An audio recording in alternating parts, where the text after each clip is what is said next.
Ah, grinding! No, not. Cool!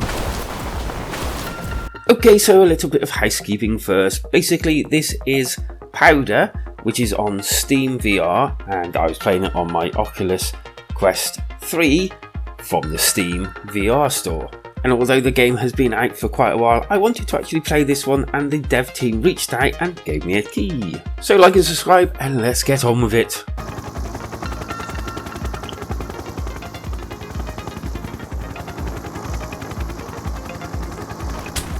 Good to go. Whenever you're ready.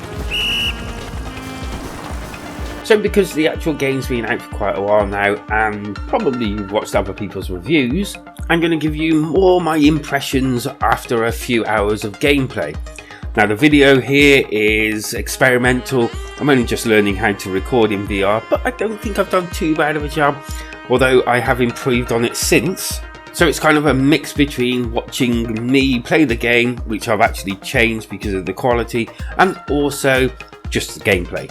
Right, so first off, I don't really get motion sickness from VR games. I get travel sickness, which is weird, but I do not get motion sickness. The worst I get is maybe if I'm running in an actual game and then I come to a stop.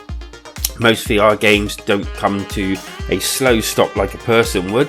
They actually just dead stop, and that kind of like catapults me forward sometimes. But I can see this being kind of like on the border of getting people motion sickness. But there are things within the actual game to help prevent that. Although it is kind of pointless me talking about those, because all of those things that stop people from throwing up and all irritate me. So I turn them all off, literally every single one of them off. Likewise, my daughter doesn't get sick playing them either, so this is kind of a conundrum to me.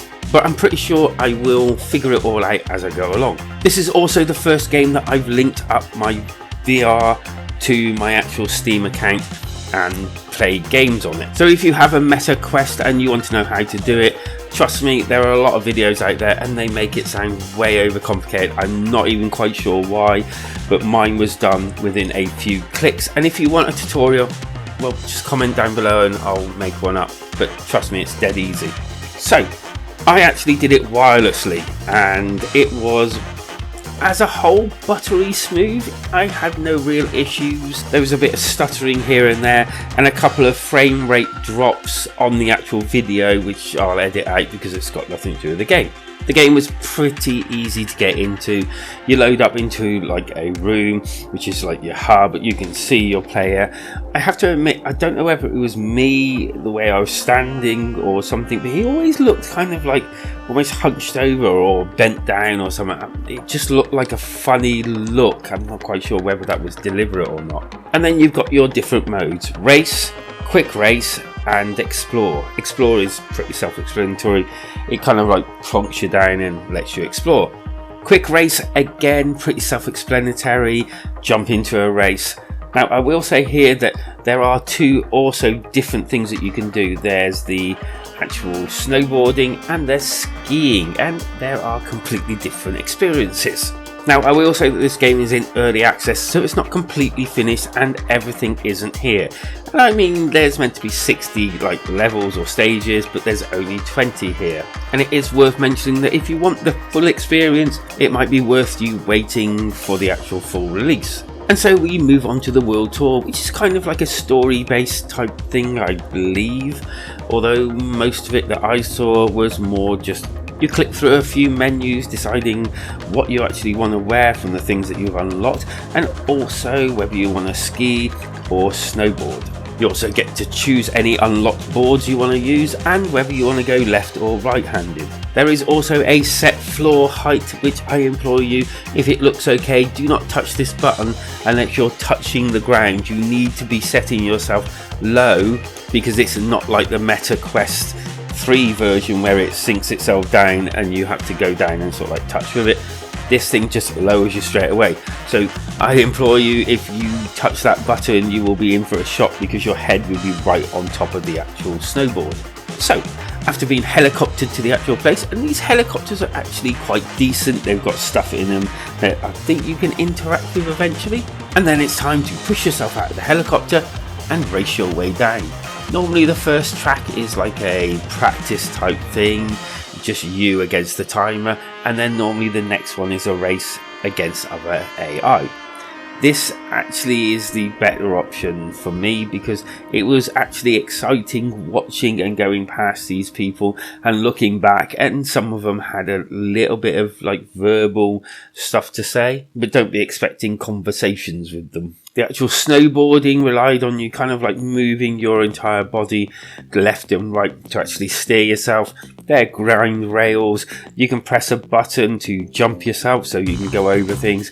And there's also tricks that you can do, and I'm buggered if I could actually get any to work properly. So I know my bar is set rather low at the moment because I haven't really played very many VR games like this type of thing before, but blimey, it actually felt really good.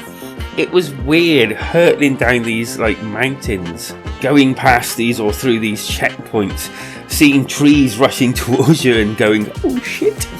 Whenever you hit one of those grinds, it just feels so good balancing yourself on it. And also, even though I couldn't get the tricks to work properly, jumping over like little embankments and all, it just all felt exciting. Seeing the snow whooshing, looking behind you. When I did that, I was quite impressed. Looking directly behind me, seeing either racers coming towards me or your snow sort of like going off in the distance. It really did excite me. The sound was equally pretty impressive, right up close to your ears, hearing all that wind, hearing the snow hitting your snowboard, and then the graphics. Actually, I don't know whether I was impressed or not. As I said, I've not had too much experience apart from the PSVR 1, and this felt a lot better than the PSVR 1. So I guess I did find it quite decent. It was a big change from a lot of the other VR games I played, which were mostly like cartoony. And this is kind of like the big thing for me, the fact that now I can see things actually rendered and looking more realistic with shadows and proper looking objects. So anyway, let's talk about the skiing. The skiing wasn't as good, I thought, as the actual snowboarding. The skiing needed you to use your arms with the skis as you'd expect. It expected you to ski, and on a whole it did it. It just felt really weird, and at one stage the whole game kind of like went really weird. I couldn't control it. I was trying to kick forward and it was going backwards, and it just was not doing what it was meant to do. It was almost like the tracking had completely lost the plot, and I had to then reset the game, unfortunately. But to be honest with you, that was probably the only real problem I had with the game. And to give the game credit where credit is due, that's actually quite impressive for my first embarkment into VR gaming wirelessly linked up to the PC. So all in all, this comes down to my first few hours playing Powder VR was pretty pleasant. I had a few ups and downs, but mainly ups, and it was actually good fun. Would I return to the game? Yeah, I pretty well would, and intend on doing so. This will definitely be one of those games that when I get my streaming capabilities correct, I'll definitely be streaming it.